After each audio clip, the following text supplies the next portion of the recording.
Bismillahirrahmanirrahim. Assalamualaikum warahmatullahi wabarakatuh. Bagaimana kabar teman-teman hari ini? Sehat?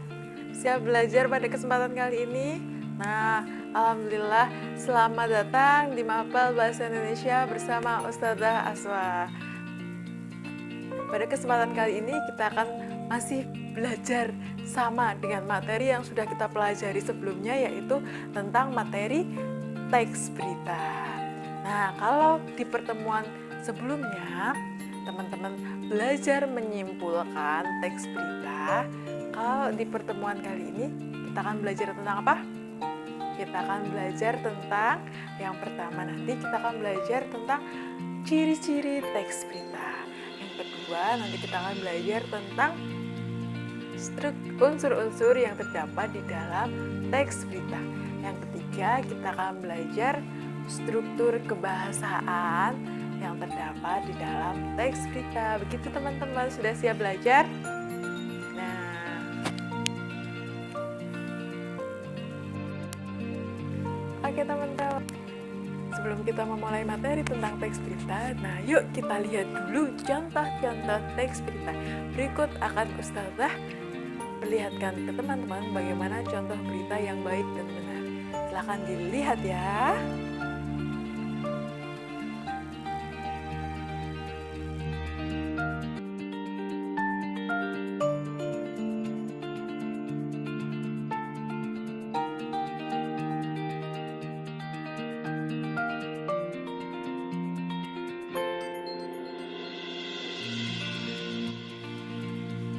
Nah, karena di pertemuan sebelumnya teman-teman sudah belajar menyimpulkan berita dari rekaman liputan berita yang Ustazah sediakan. Nah, dalam membuat simpulan berita, nah harus kita perhatikan dulu yang namanya ciri-ciri teks berita. Nah, ciri-cirinya ada apa saja? Ada 4 ciri-ciri. Yang pertama adalah menarik. Dalam membuat teks berita itu harus dibuat semenarik mungkin. Nah, Ustazah punya contoh nih. Presiden Jokowi memiliki cucu baru dari pasangan Gibran dan Silvi. Nah, itu berita yang pertama. Kemudian berita yang kedua, Pak Tarno memiliki cucu baru dari putranya pasangan Tony dan Nina. Nah, menurut teman-teman, beritanya lebih menarik yang mana? Tentu beritanya lebih menarik yang berita tentang Jokowi. Karena apa? Karena teman-teman kenal, karena teman-teman tahu sosok seorang Jokowi, sosok seorang Bapak Presiden kita, yaitu Bapak Jokowi Dodo. Seperti itu teman-teman, itu yaitu ciri yang pertama, harus menarik. Ingat-ingat ya. Kemudian ciri yang kedua adalah aktual. Apa sih yang dimaksud dengan aktual teman-teman? Ayo, sudah belajar belum? Yang dimaksud dengan aktual adalah beritanya itu adalah berita-berita yang terbaru atau terkini. Jadi yang disiarkan di dalam berita, di dalam media cetak, di dalam media sosial, itu adalah berita-berita yang sedang booming saat ini. Jadi bukan berita-berita yang sudah lama, jadi berita-berita yang sedang naik daun.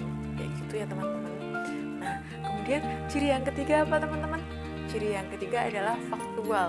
Faktual itu sesuai dengan fakta, sesuai dengan keadaan yang sebenarnya, terpercaya. Jadi teman-teman itu bisa membuktikan bahwa oh berita ini adalah berita yang benar-benar nyata, bukan hoax. Nah, itu yang dinamakan dengan faktual, adalah berita yang terpercaya. Kemudian ciri yang keempat adalah jelas. Jadi berita yang disiarkan itu adalah berita yang jelas. Jelas itu yang seperti apa Ustazah? Jelas itu yang di dalam berita tersebut memuat unsur-unsur 5W plus 1H. Nanti kita akan belajar ya tentang unsur-unsur 5W plus 1H. Oke, apa saja?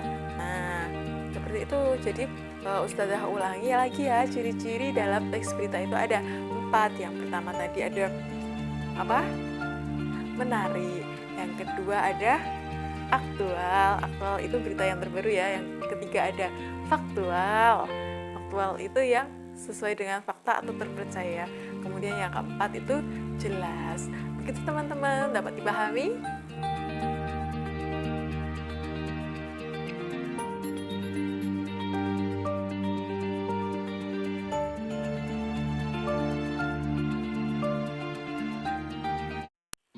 Oke, yang pertama adalah what, artinya kalau dalam bahasa Inggris apa artinya. Nah, what itu apa? Apa yang sedang terjadi di dalam berita tersebut, seperti itu. Apa yang terjadi dalam kejadian tersebut. Nah, seperti itu. Kemudian yang kedua ada wo. Wo itu artinya siapa. Siapa yang terjadi di dalam kejadian tersebut, kayak gitu. Siapa objek yang diberitakan. Kemudian yang ketiga ada apa yuk? What, wo. Yang selanjutnya ada yang ketiga ada when. When itu bahasa Inggris, bahasa Indonesia artinya kapan. Nah, maksudnya apa kapan? Kapan berita itu terjadi, seperti itu. Kemudian yang keempat ada apa? Why, artinya mengapa. Mengapa kejadian tersebut bisa terjadi. Ada where. Where artinya di mana. Di mana kejadian itu terjadi, di mana berita itu terjadi, seperti itu.